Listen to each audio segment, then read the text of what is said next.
It happened in silence, a single breath taken too late. The Dark Lord never rose. In the heart of the Republic, where light once reigned and shadows only whispered.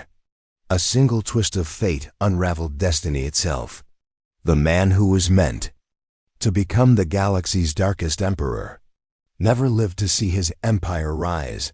Palpatine, master manipulator, architect of war, seducer of Anakin Skywalker, died before his plan could take root. No Death Star, no Order 66, no fall of the Jedi. Or so it seemed, but power is never so easily extinguished. And in the vacuum left behind, other forces stirred. Ancient powers, long buried beneath the Force, began to breathe again. The Jedi, unprepared. The Sith, incomplete. The balance shattered. This is not the story you were told. This is the hidden path, buried in Forbidden's holocrons and erased archives. A timeline where destiny collapsed. And something far more dangerous was born. What if the dark side was never centralized? What if Anakin Skywalker was never betrayed, but still lost? This is the tale of what should never have happened, and what still might. Welcome to the Shattered Republic. In the dying days of the Republic, a shadow rose cloaked not in armor or weaponry, but in the robes of a diplomat. He moved silently through the corridors of power, whispering chaos into order, betrayal into politics. But before the storm could break across the galaxy, before the plan was complete, fate struck. A sudden illness, an assassination, a slip of the blade hidden behind galactic ceremony. None can say for certain. All that is known is this: Palpatine died. Too soon, too quietly, and everything changed. The galaxy felt the ripple first in silence. Coruscant dimmed, not in light, but in intention. The Senate paused, shocked, rudderless. Valorum had been removed, and the new Supreme Chancellor barely had time to sit upon the throne of galactic power before destiny erased him. There was no one ready to inherit the web he had woven. His secrets died with him. His promises to the Trade Federation, his manipulations of the Jedi Council, his whispers to Dooku, all scattered like ash into hyperspace. But nature and the Force abhor a vacuum. In the void left by Palpatine, chaos did not fade, it fermented. The Republic, desperate for stability, turned to bureaucracy. Maz Amedda tried to steady the Senate, but he lacked vision. Bail Organa and Mon Mothma pushed for diplomacy. And in the shadows, a forgotten apprentice, Count Dooku, awoke, freed from his master's control, yet poisoned by his teachings. Dooku did not vanish. Instead, he mourned the Sith dream and resolved to complete it in his own image. He was no longer Darth Tyrannus. He was something older, something aristocratic and bitter. He began sowing dissent in the Outer Rim, no longer as a puppet of Sidious, but as a sovereign ideologue. Without the careful touch of Palpatine to guide and twist galactic war, Dooku's separatist movement grew erratic, passionate, and deeply spiritual. Not a tool of Sith conquest, but a crusade against Jedi corruption. The Clone Wars still ignited, but in flame, not strategy. And so, the Jedi were drawn into a firestorm they barely understood. The Council, once wary of Sidious, now found themselves fighting blind. They suspected Dooku acted under Sith influence, but no trace of the Dark Lord remained. Yoda felt the disturbance in the Force, but could not place it. Mace Windu, always decisive, pushed for war. Obi-Wan Kenobi and Anakin Skywalker were sent. From system to system, peacekeepers in name but generals in purpose. Yet without Palpatine's masterful hand guiding the chessboard, the pieces moved with chaos, not control. Anakin did not feel the pull of a dark mentor. There was no Sidious to whisper about power. No Darth Vader prophesied from the shadows. And yet, the cracks in his soul remained. He still lost sleep over his mother. Still felt restrained by the Jedi Code. Still loved Padman's secret. But something was different. In this timeline, The Jedi, faced with a less orchestrated war and more ideological confusion, turned inward, not authoritarian. Without emergency powers, without a singular enemy, they were forced to confront their rigidity. Obi-Wan began to speak more openly, not just as a master, but as a friend. He saw Anakin's pain, and without the overreach of a Sith-ruled Senate, there was space, just enough for understanding. In this altered future, Anakin confided in Obi-Wan about Padme, and the Jedi Order didn't collapse under secrecy. It fractured with transparency. Yoda warned that love could be a path to fear, but he did not exile Anakin for it. The Jedi began to shift hesitantly, painfully toward something new, not less disciplined, but more human. Less bound by rules, more connected to balance, and yet, destiny is not so easily escaped. Padme still rose through the Senate, still fought for peace, still saw the darkness encroaching from the outer rim. But without Palpatine's manipulation, she never gave birth to the rebellion in quiet meetings. She stood in the center of power and demanded reform. Her voice grew powerful, untempered by fear of the Sith. The people listened. Dooku watched from afar. He saw the Republic falter, not from corruption, but from uncertainty. He saw Jedi evolve into something unfamiliar. And he feared it. In this timeline, the final battle of the Clone Wars did not take place above Mustafar or the sands of Geonosis. It burned across Sereno, Dooku's ancestral world, as Republic forces closed in. No secret apprentice. No Palpatine to order treachery. Just Jedi and Dooku. And the memory of what the Sith once promised. The confrontation between Dooku and Anakin came, but it was not orchestrated. It was not a test. It was war. Anakin Skywalker defeated Dooku, but he did not kill him in cold blood. He did not lose himself in vengeance. There was no voice telling him, do it. Dooku, defiant to the end, died with a final warning. You think the Sith were your greatest threat, but we were only ever a symptom. The true darkness still sleeps. And then he was gone. The war fractured. Without a central Sith command, the Separatists dissolved. Systems returned to the Republic bitterly. Reluctantly, but without coordinated resistance. The Jedi survived. Scarred, weary, but alive, Anakin Skywalker was hailed a hero. Not a fallen one. He and Pod married quietly. Yes, but with the blessing of a Jedi Order now cautiously embracing change. Their love became legend, not sin. And from that love came the twins. Luke and Leia Skywalker were not born in exile. They were raised in light, but the Force remembers. Though Palpatine died, the echoes of the Sith did not vanish. Holocrons buried deep within Sith temples pulsed. Ancient spirits whispered through the dark side, unanchored by a master, searching for new hosts. There were still acolytes, still zealots, still secrets beneath Malachor, beneath Moraband, beneath the ruined towers of forgotten Sith kings. And Anakin, though spared the fate of Darth Vader, still carried within him a burden. A voice, not Sidious, but something older, whispering balance through destruction. For all his victories, Anakin still questioned. Could one man ever bring harmony to a galaxy shaped by contradiction? Could peace endure if the Force itself was divided? He began to study deeply. Not just the Jedi texts, but the origins of the Force, Mortis, the Prime Jedi, the ancient schism. He wandered worlds untouched by the Clone Wars, Dagobah, Jeddah, Taiyan. And in time, he vanished. Padme ruled alone, regal and steady, with Luke and Leia beside her.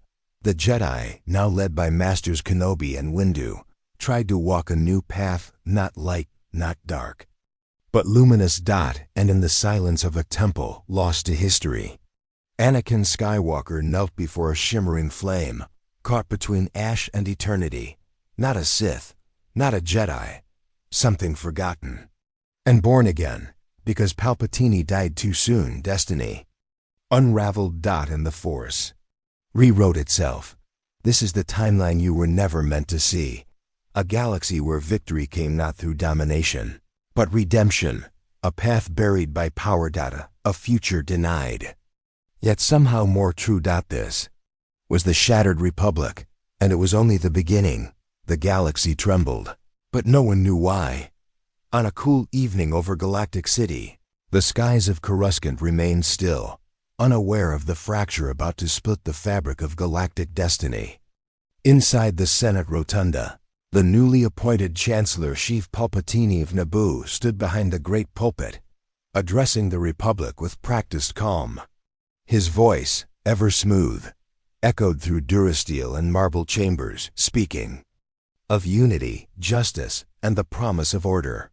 But behind his words was a secret, a 1,000-year plan passed from Sith Master to apprentice, now just moments away from ignition. And then it ended. Some say it was poison, laced in Nabooan wine. Others claim it was a hidden Jedi strike, a secret sect of the Order that sensed the Sith's return and struck in silence. A few whisper of a deeper mystery, an ancient curse awakened. By his rise, a prophecy older than the Republic itself. But the result was undeniable. Palpatine collapsed during his second full session as Chancellor. By nightfall, he was dead.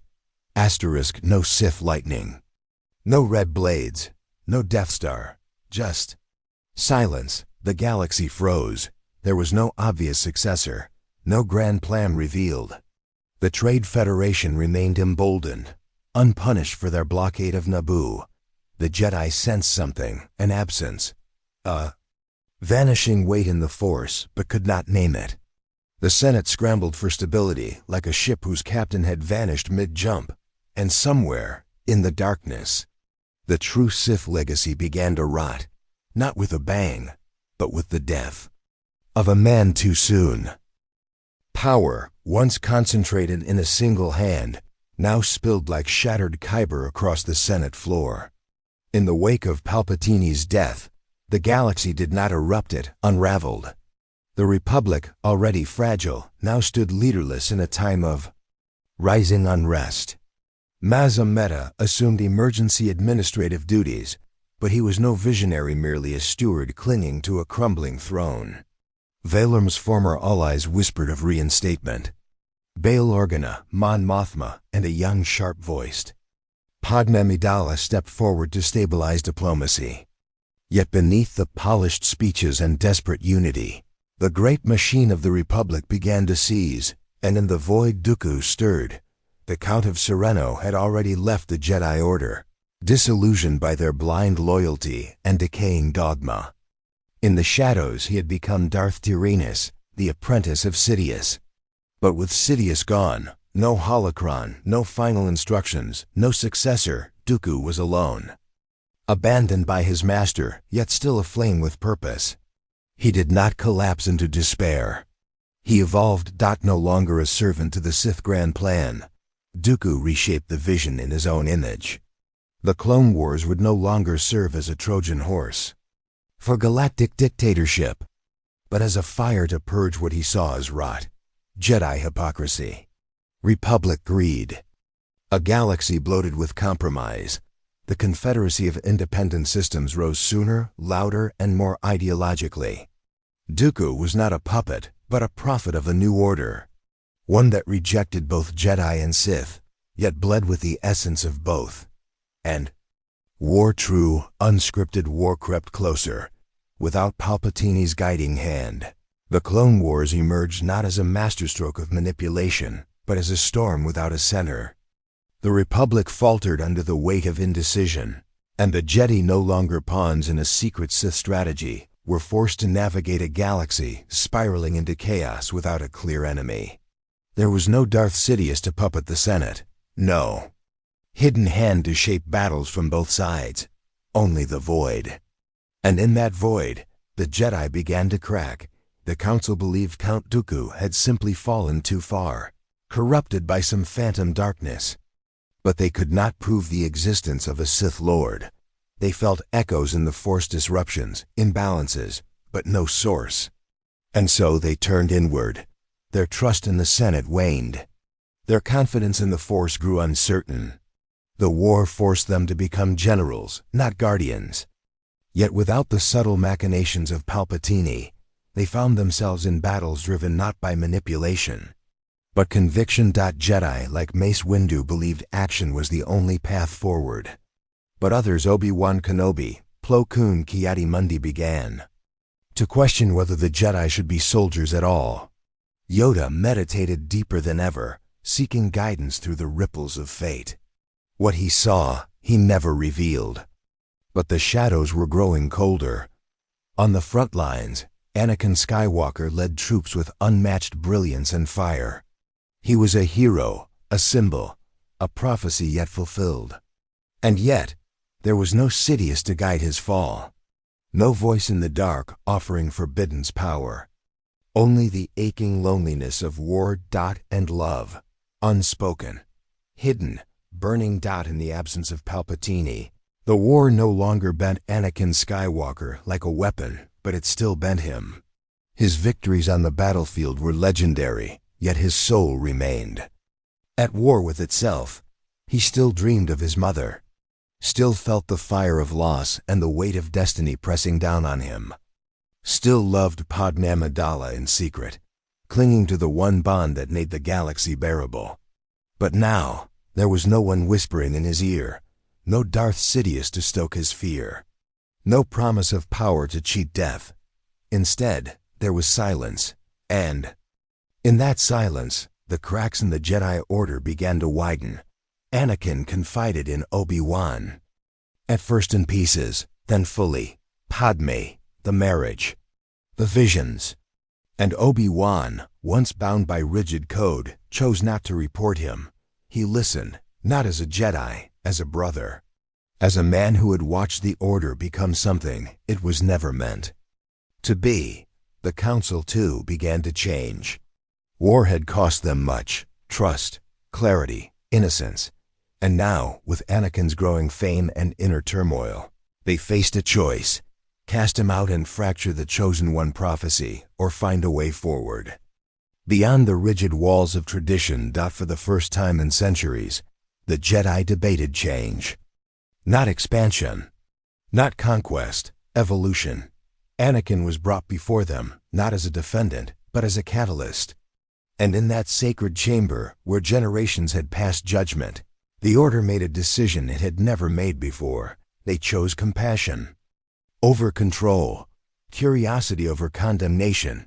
They chose to let him stay, while the Jedi wrestled with tradition. The Senate wrestled with survival.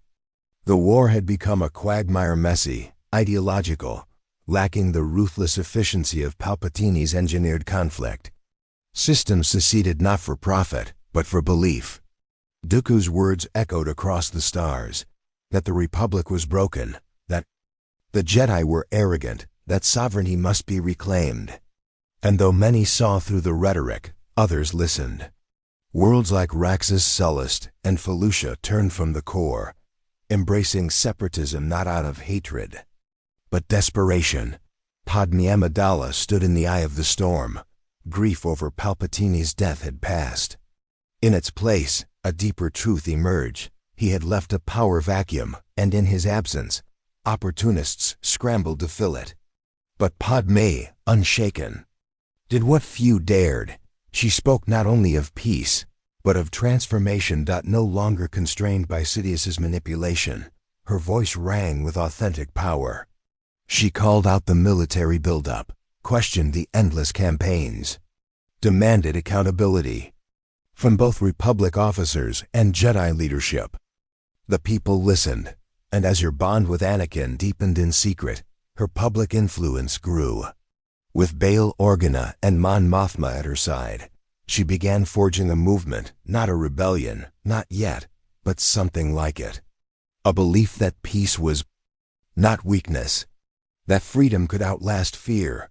Behind closed doors, senators began to meet in whispers, not to overthrow the Republic, but to restore it. In this timeline, there was no rebellion born in exile. It was born in the heart of the Republic itself. Lit not by betrayal, But by hope. The Clone Wars raged longer than anyone expected. Without Palpatine's orchestration, there were no clean victories, only endless attrition. But something had shifted. The Republic had begun to listen to its people. The Jedi had begun to question themselves. And amid this changing tide, Dooku's separatist alliance began to fracture. What once felt like a holy war rooted in philosophy, autonomy, and rebellion now bled into disunity.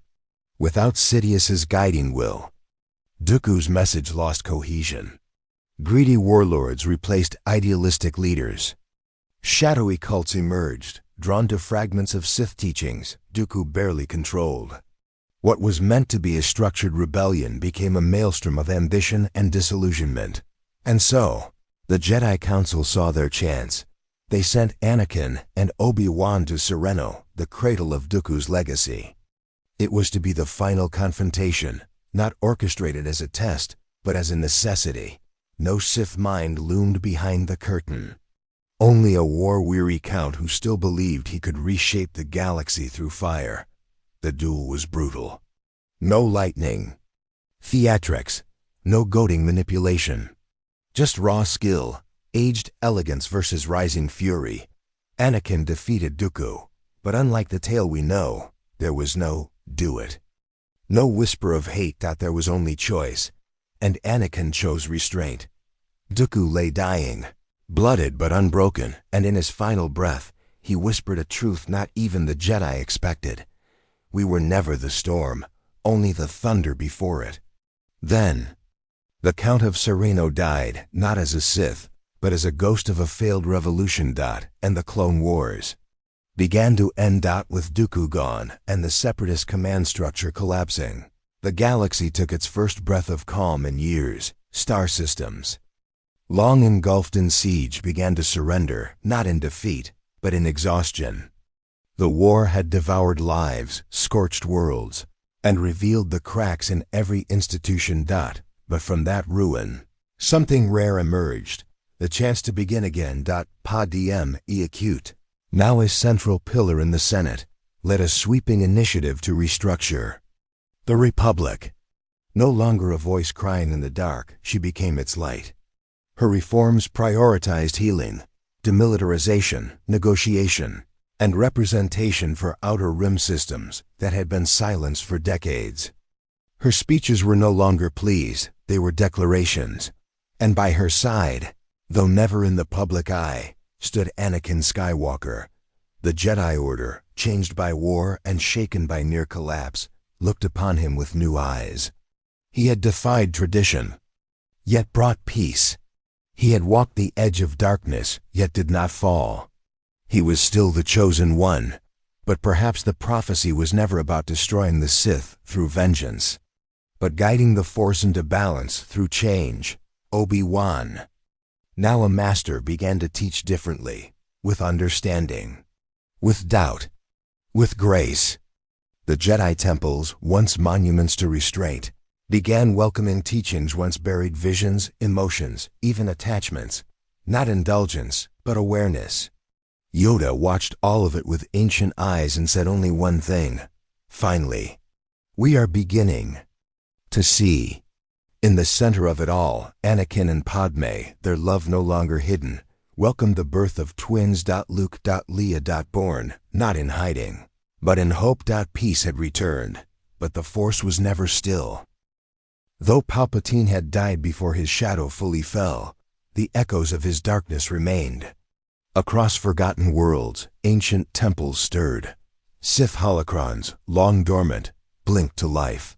And deeper still, in the unseen places where light and dark converge, something older than either began to shift.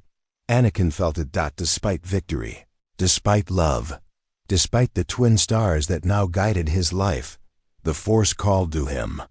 Not as it had before through fear or prophecy, but through mystery. In quiet moments, he heard voices from beyond, whispers of Mortis, visions of the Prime Jedi, fragments of a truth no Order had ever fully grasped. He could not ignore it. And so, one night without warning, Anakin left. Not in anger, not in exile, but in purpose. He wandered beyond the core, beyond even the outer rim, to worlds where the Force was raw and unshaped.